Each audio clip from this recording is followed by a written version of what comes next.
Hello বন্ধুরা, চলে এসেছি আজকে তোমাদের পার্লারের এই কাজটা দেখাচ্ছি। তোমাদের কেমন লাগলো তোমরা কিন্তু অবশ্যই কমেন্টে জানাবে। আর মানে কেউ যদি করতেও চাও তারাও কিন্তু যোগাযোগ করতে পারো, আসতে পারো। আর এইটা অনেকেই জিজ্ঞেস করেছো যে পার্লারটা কোথায়। এটা হচ্ছে মধ্যমগ্রাম, বিবেকানন্দনগর। তো যারা কাছে পিঠে আছে তারা নিশ্চয়ই আসবে, আশা করি। তো আর এই ওয়াক্সটা হচ্ছে বডি কেয়ারের। এটা ট্যান রিমুভ ওয়াক্স, আর খুব ভালো দুর্দান্ত কাজ হয় এই ওয়াক্সটা দিয়ে। আর আমি এটা খুব পছন্দ করি। আর আমার যত ক্লায়েন্ট ওয়াক্সিং করেছে, তো প্রত্যেকটা ক্লায়েন্টের এই ওয়াক্সটা কিন্তু খুবই পছন্দ। কেন কি না, এটা যত ছোটই হেয়ার থাকুক না কেন, সেগুলো খুব ভালোভাবে উঠে যায় আর খুব ভালোভাবে কিন্তু কাজ করা যায়। এটা মানে ট্যানটাও কিন্তু খুব ভালোভাবে চলে যায়। তোমরা নিশ্চয়ই বুঝতেও পারছো, দেখতেও পাচ্ছো যে কিভাবে কিন্তু সঙ্গে সঙ্গে পরিষ্কার হয়ে যাচ্ছে, আর প্রত্যেকটা লোম কিন্তু খুব ভালোভাবে উঠে যাচ্ছে।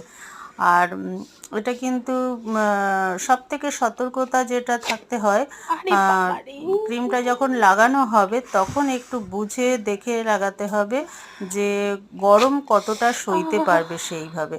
তো দেখো কত সুন্দর লোমগুলো প্রত্যেকটা উঠে যাচ্ছে, একটা লোমও কিন্তু আর থাকছে না। আর যত ছোটই হোক না কেন সেগুলোও কিন্তু উঠে যায় খুব ভালোভাবে। এমনকি আমি ফেসেও এই ওয়াক্সটা করি। এটা একটু সতর্কভাবে করতে হয়। কেন, সিল্কের যে ওয়াক্সগুলো সেগুলো অতটা প্রবলেম হয় না, কিন্তু এটা যদি ঠিকমতো না করা হয় একদম কিন্তু ছাল উঠে যায়। আর সেই হিসেবে মুখে খুব সাবধানে করতে হয়। তো আমার অভ্যেস হয়ে গেছে, আর আমার যেন এইটা খুব ইজি হয়ে গেছে এখন। কেন, আর এটার একটা সুবিধা কি, যতই গরম থাকুক যাই, তো গরমকাল এসি না হলেও কিন্তু খুব ভালোভাবে কাজ করা যায়। সিল্কের ওয়াক্স যেমনি ওয়াক্স, এসি না থাকলে কিন্তু অসুবিধা হয়, একটু গরম বা ঘাম থাকলে তবে কিন্তু ওয়াক্সিংটা করা যায় না। আর এইটার জন্য কিন্তু সেই সবের কোনো ব্যাপার নেই, এসি না থাকলেও খুব ভালোভাবেই কাজ করা যায়।